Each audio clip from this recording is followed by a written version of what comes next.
शराब की बोतलों में बंद है झारखंड की बर्बादी। आईएएस से माफिया तक सत्ता का काला गठजोड़ बेनकाब। नमस्कार, मैं हूं अभय सिंह। झारखंड की धरती, जहां कभी जंगलों में आदिवासियों की सभ्यता गूंजती थी, आज उन्हीं जंगलों में माफियाओं का नंगा नाच हो रहा है। सत्ता की कुर्सियों पर बैठे अफसरों की आत्मा अब शायद नीलाम हो चुकी है। एक तरफ अवैध कोयले के धंधे से पूरा झारखंड और जंगल कराह रहा है, तो दूसरी तरफ शराब घोटाले में इंसाफ की उम्मीदें दम तोड़ रही हैं।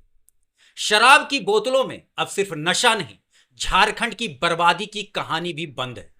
और इस कहानी का ताजा चेहरा है झारखंड के वरिष्ठ आईएएस अफसर विनय चौबे, जिन्हें एंटी करप्शन ब्यूरो एसीबी ने 6 घंटे की पूछताछ के बाद गिरफ्तार कर लिया।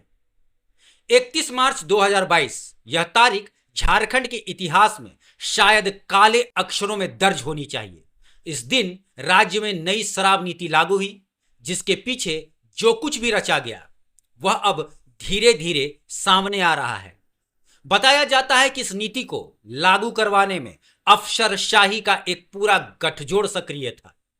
उस वक्त उत्पाद विभाग के सचिव रहे विनय चौबे ने जनवरी 2022 में छत्तीसगढ़ के अफसरों के साथ गुप्त मीटिंग की। रायपुर में हुई इस बैठक के बाद ऐसी नीति लाई गई जिससे न केवल सरकारी खजाने को भारी नुकसान हुआ, बल्कि नकली शराब और जाली होलोग्राम के जरिए जनता के जीवन से खिलवाड़ भी हुआ। मीडिया रिपोर्ट्स और जांच एजेंसियों की छानबीन के मुताबिक छत्तीसगढ़ का एक सिंडिकेट लगातार 2 साल तक झारखंड में सक्रिय रहा। उन्होंने नकली शराब और जाली होलोग्राम के जरिए करोड़ों रुपये का खेल किया।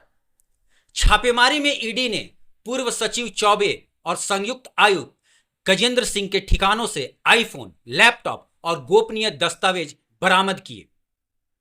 झारखंड की नई शराब नीति लागू होने के कुछ ही महीनों में यह स्पष्ट हो गया था कि यह नीति राज्य हित से ज्यादा मुनाफाखोरों के हित में थी।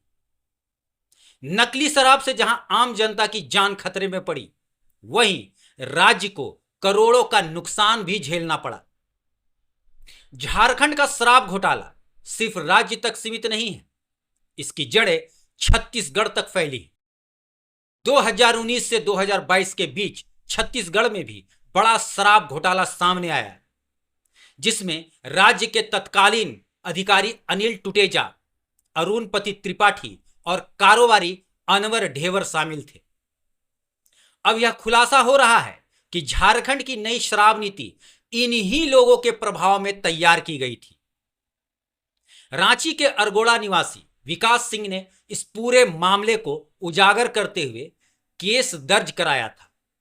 उनका दावा है कि झारखंड की नई शराब नीति में छत्तीसगढ़ के ही घोटालेबाजों का हाथ था।